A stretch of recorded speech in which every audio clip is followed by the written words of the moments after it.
Eu sempre acordo e busco a Deus em oração. E eu não sei como é para você, mas para mim vem sempre assim uma direção, uma palavra que salta aos olhos, um pensamento que brota, como está escrito, até o meu coração me ensina de noite. E hoje eu acordei com esse pensamento. E veja, não aqui, mas no coração. É tempo de buscar ao Senhor. Eu fiquei pensando sobre essa palavra, lembrei onde ela está em Oséias 10, 12, e eu fiquei pensando, é tempo de buscar ao Senhor. Eu sei, pensando por mim, tenho que buscar mais a Deus, eu tenho que ouvir mais a Deus, eu tenho que me dedicar mais à oração, eu tenho que ler mais esse livro bendito.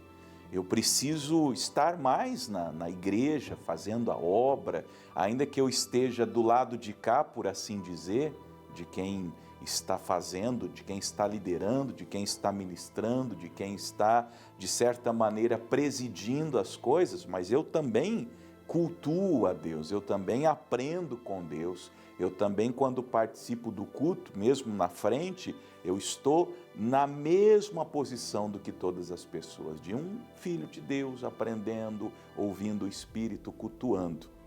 E eu comecei a orar sobre isso, sobre temos que buscar a Deus. E aí eu cheguei ao Salmo 81. Por quê? Vamos ao Salmo 81, do versículo 8 ao 16. Nessa primeira parte eu quero mostrar para você o que aconteceu a Israel por não ter buscado a Deus. Eles tinham um chamado para buscar e não buscaram. Eles tinham um chamado para a comunhão e não foram em busca dessa comunhão, como acontece com muitas pessoas. Tem um chamado, tem uma voz do Espírito clamando ao coração, ouvem os programas cristãos, evangélicos, sentem no coração aquele apelo do Espírito Santo, mas não atendem. Olha como Deus fala, veja, Deus fala, ouve-me, povo meu, e eu te admoestarei, se Israel me ouvisse. Você sente o pesar das palavras de Deus? Ele chama, povo meu, minha igreja, meus filhos, vocês que conhecem a minha palavra, e eu fico tentando imaginar quanta gente agora, na TV, nas redes sociais, ao vivo, gravado depois, pessoas que são conhecedoras da palavra. Possivelmente muitos de vocês sabem mais desse livro do que eu, sabem mais do conhecimento bíblico e teológico do que eu, do que muitos.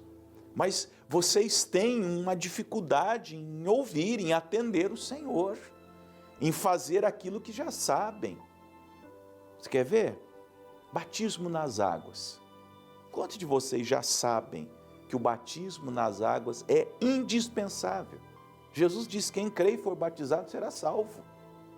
Mas você ainda não procurou um pastor, não procurou um pregador, não foi à igreja e não deu o seu nome para o batismo.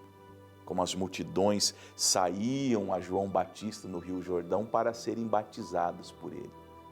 Por quê? Por que não descer as águas do batismo? Por que não querer assumir de fato esse compromisso com Deus? Por que você não tem essa coragem? Você tem coragem para tanta coisa?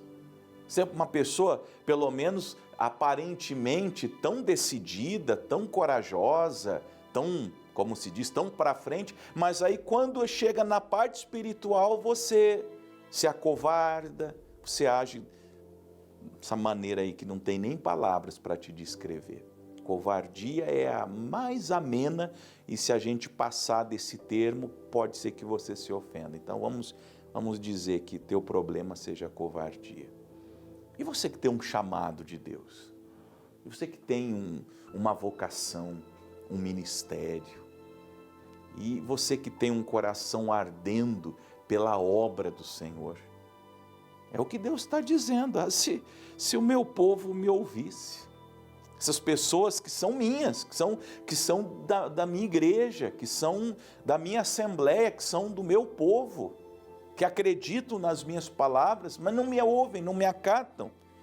Aí Deus diz no 9, não haveria entre ti Deus alheio, nem te prostrarias ante um Deus estranho.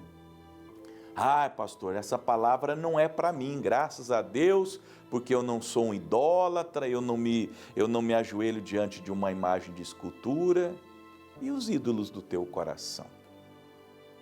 E esse ídolo, não sei se você conhece um Deus, eu vou te apresentar um Deus que possivelmente você cultua todos os dias. Sabe qual é? Pega a palavra Deus, tira o D e tira o S. Tira o D do começo e tira o S do final. Qual é que fica? Esse é o teu Deus, o eu. O eu é o teu ídolo. Você só pensa em si. Jesus ensina no Evangelho que para segui-lo é necessário negar a si mesmo, tomar a sua cruz todos os dias e segui-lo. Quando Cristo é o meu Deus, eu me nego, eu me sacrifico, eu tomo a minha cruz e vou após Ele. Agora, quando eu levanto no meu coração o altar ao Deus eu, ao Deus ego, eu só penso em mim. Para mim importa que o Deus eu seja suprido, seja reverenciado, por isso que você gosta de elogio. Sabia que é por isso que você se ofende quando você faz alguma coisa para alguém e esse alguém não te dá nenhum tipo de gratificação, nenhum tipo de comentário, você fica revoltado, por quê? Porque essa é uma ofensa ao seu Deus. Quando você faz o bem a alguém, você quer holofote, você quer que as pessoas fiquem te bajulando. Por que você não gosta de pessoas sinceras? Porque as pessoas sinceras te falam a verdade. E a verdade ofende esse Deus eu que você carrega no coração. Você se ofende quando alguém diz que você está errado, quando alguém diz que você não tem razão. E no fundo você sabe que está errado, que não tem razão, que você só se importa consigo mesmo e com mais ninguém. Pergunte, vamos ver se você tem coragem de perguntar para a tua esposa se você é um bom marido. Pergunte para os seus filhos se você é um bom pai. Pergunte para o teu marido se a senhora é uma boa esposa e aos seus filhos se a senhora é uma boa mãe. Pode ser que eles falem coisas que você não queira imaginar, mas que você suspeita, não tem sido a pessoa que você acha que é. Pergunte lá na tua igreja ao teu pastor se você é um bom membro, se você é um bom obreiro, se você é um bom presbítero, se você é um bom diácono.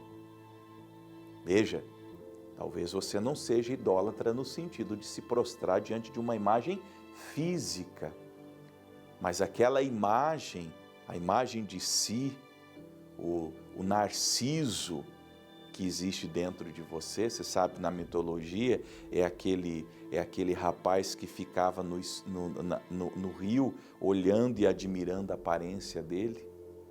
A imagem de Narciso era o Deus dele. Ele se adorava, ele se contemplava, ele se achava o homem mais belo da humanidade. Por isso que as pessoas que são assim são chamadas de narcisistas. Talvez você seja um narcisista. Você tem um ídolo no coração.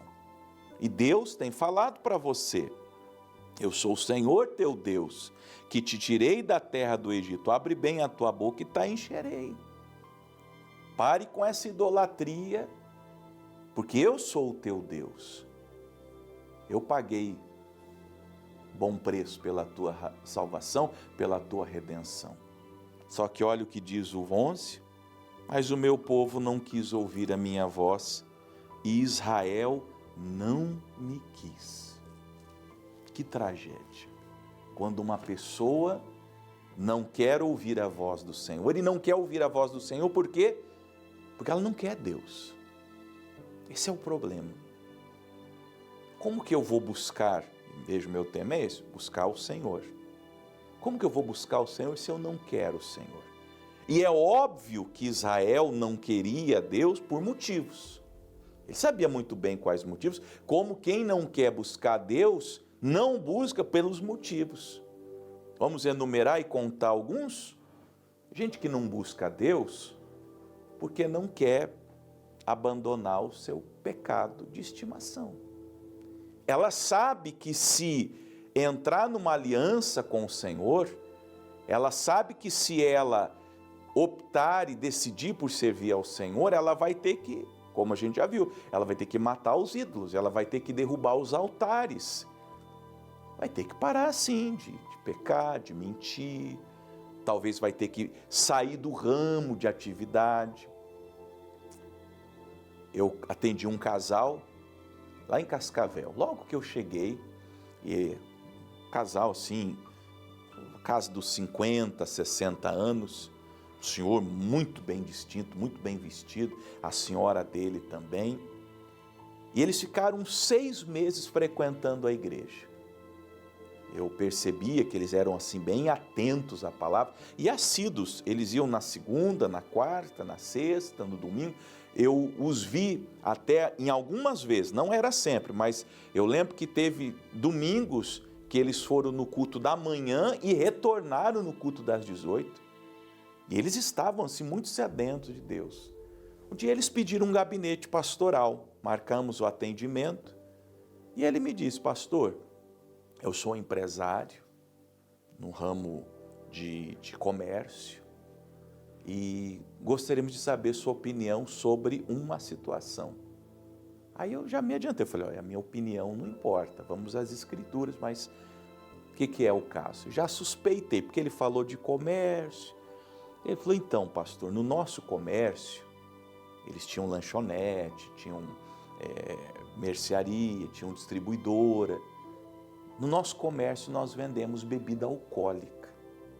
Nós já estamos aqui com o senhor há 6 meses, ouvindo as pregações, e nós começamos a entender, eles não eram batizados ainda, nós começamos a entender que isso não é certo.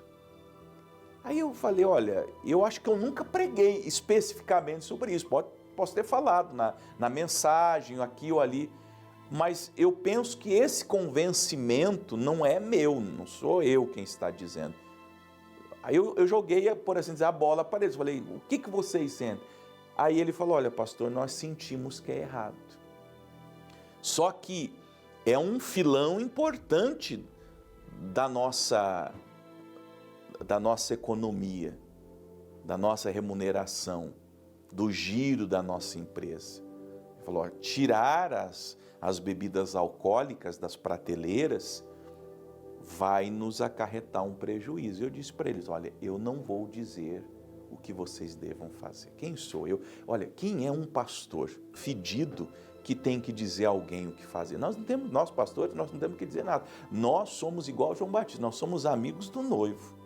Dizemos o caminho para seguir o noivo, agora a decisão é de cada um.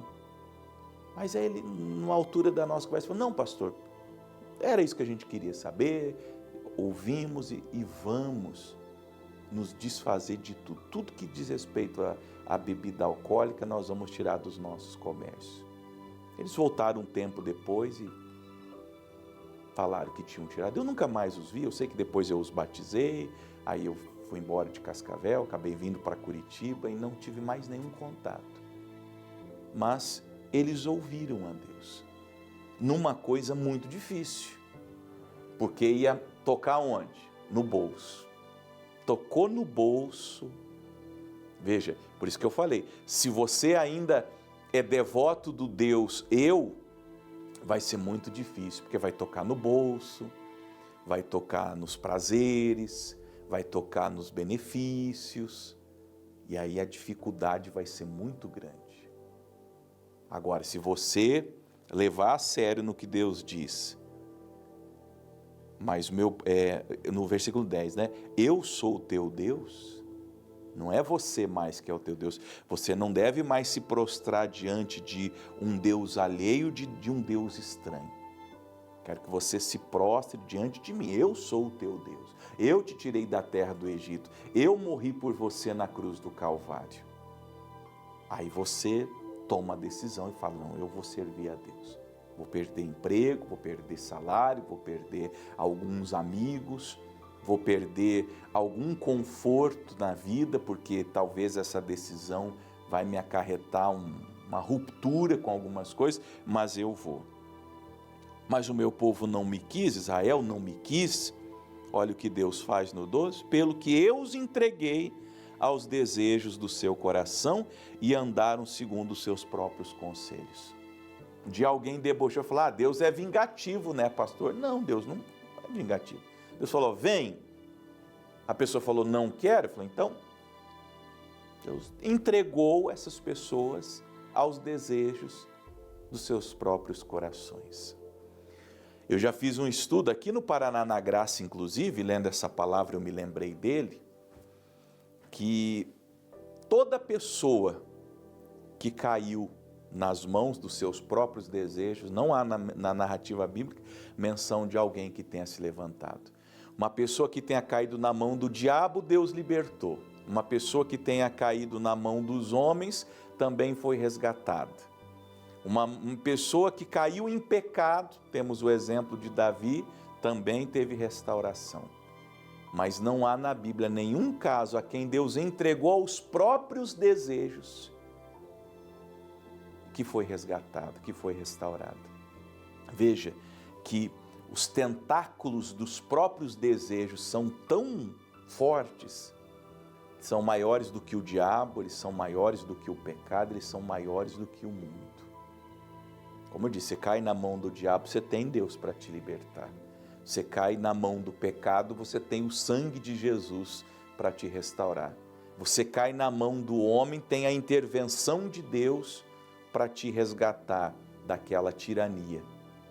Mas quando Deus entrega uma pessoa aos desejos do seu próprio coração, pelo menos se tem algum entendido da Bíblia, eu já li toda a Bíblia, eu não li nas Escrituras uma pessoa que tenha sido entregue aos desejos do seu próprio coração e que tenha sido restaurada novamente. Essa aqui é praticamente uma sentença de morte para uma pessoa que ouviu o chamado de Deus, mas não quis. Temamos e tremamos diante dessa palavra. Pelo que os entreguei aos desejos do seu próprio coração e andaram segundo os seus próprios conselhos. É isso que vocês querem? Vocês não querem a minha voz? Vocês não querem a minha vontade? Vocês não querem a minha palavra? Não? Então, tchau. Deus não pode nem dizer para essas pessoas vão com Deus. Elas vão sozinhas. São só elas e elas mesmas. E aí, Deus, quase com um ar de choro aqui eu vejo, se o meu povo me tivesse ouvido, se Israel andasse nos meus caminhos, em breve eu abateria os seus inimigos e voltaria a minha mão contra os seus adversários. Os que aborrecem ao Senhor ter-se-lhe-iam sujeito ou sujeitado, e o tempo deles seria eterno. Eu sustentaria com o trigo mais fino e o saciaria com o mel saído da rocha. Olha quantas coisas essa gente perdeu. Primeiro, o livramento dos inimigos. Tem tanta coisa que nós passamos na vida, que passamos porque não ouvimos a voz de Deus. Tem coisas que você está passando, minha mãe diz, falta de aviso não foi. Você foi avisado, você ouviu na igreja, o pastor pregou, você leu na Bíblia, e você pagou para ver. Deus teria abatido esses inimigos que estão te fustigando hoje. Sofrimentos que alguns de vocês têm hoje poderiam nem ter acontecido. Você nunca saberia essa dor, não conheceria esse sofrimento se você tivesse ouvido a Deus. Eu abateria os teus inimigos. O que mais que Deus diz? Os que aborrecem ao Senhor ter-se-lhe-iam sujeitado e o tempo deles seria eterno. A gente que perdeu a salvação. Misericórdia. Tivemos um rapaz na minha época de juventude da igreja e ele veio para a igreja e ele era muito assíduo, muito dedicado Eu me lembro, não vou dar muitos detalhes, eu me lembro, e eu já era pastor em Pinhais, quando ele apareceu na igreja, estava assim meio vida louca, sabe? Eu falei, o que você está fazendo da vida? A gente era do grupo jovem junto. Não, vou viver a vida. E eu falei, cara, não vai. Se envolveu com a criminalidade e foi assassinado. Até hoje, sabe, eu lembro dele. Eu lembro o dia que me ligaram, contaram que ele tinha sido assassinado. E eu tinha falado com ele dias antes. Falei, cara, volta para Jesus, volta para a igreja. Falei, vem frequentar aqui comigo, a gente se conhece desde o grupo jovem, agora eu sou um pastor. A gente vai ser mais do que uma relação de pastor e ovelha. Nós somos amigos, começamos juntos, nos convertemos juntos, fomos batizados praticamente no mesmo dia. Vamos caminhar junto aqui. E ele já, sabe, ele já estava assim, enfeitiçado, deslumbrado com o mundo, com as coisas do mundo. Aí eu só ia ouvindo coisas ruins dele. Ah, tá fazendo isso, tá fazendo aquilo, tá andando com pessoa assim, tá andando armado. Um dia me ligam, já era de madrugadinha, pastor, fulano foi assassinado, acabou de ser assassinado. Falei, o tempo dele seria eterno. Eu até espero que o que houve de sincero na relação dele com Deus tenha prevalecido. E naquele último instante ali, quem sabe, enquanto ele estava sendo alvejado, ele falou, Jesus, misericórdia da minha alma, e Jesus salvou ele. É a esperança que eu tenho. Mas não sei.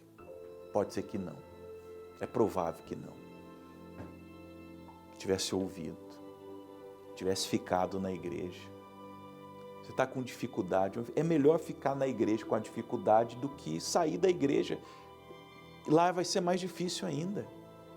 Ah, mas a minha igreja, o pastor está em pecado e não sei o quê. Então vai para outra, mas não sai de Jesus, pelo amor de Deus. Nada contra se você acha que na igreja que você está, as coisas não estão indo bem, há indícios de coisas erradas, é até melhor. Tem um missionário que tem uma pregação dele, eu acho que é de 2013, é uma coisa quando o líder peca ou quando o líder está em pecado, e uma hora o missionário fala assim, ó, vai para outra igreja, mas não deixa de Jesus. Ele pega ali aquela passagem do 1 Samuel, do Eli, e ali ele discorre, fala dos filhos de Eli, que tinha prostituição e tal, como que a nação sofreu por conta daquilo. Então assim, você está e há evidência de coisas erradas aí, mas não deixa de Jesus. Eu o sustentaria com trigo mais fino e saciaria com mel saído da rocha. Veja, tem livramento, tem vida eterna, perdidos, né? E tem prosperidade. A pessoa passa até a miséria. E Deus está lá do céu dizendo, eu teria dado para você o trigo mais fino e teria saciado você com mel saído da rocha. Mas não buscou. Amados irmãos, irmãs, amigos e amigas, vamos buscar Deus. Toma essa decisão hoje, a partir de agora, vamos buscar Deus. Volta para a tua igreja, volta para o teu ministério, volta para a tua denominação, volta a orar, a ler a palavra, a jejuar. Mas quanto tempo que você não faz um jejum? Você que é povo de Deus. Quem não é do povo de Deus não tem esse costume. Você que é de Deus. Quantos jejuns você já fez? Já fez jejum de Daniel, 21 dias. Já fez jejum de Paulo, 3 dias ali que ele disse eu orava, consagrava. Quanto tempo você não faz um jejum? Volta a buscar o Senhor. A palavra é para nos mostrar o prejuízo imensurável de quem não buscar ao Senhor. Pois você medita mais nesse salmo e eu peço de todo o meu coração que ele não se cumpra, que ele não aconteça, nem na minha, nem na sua vida. Amém?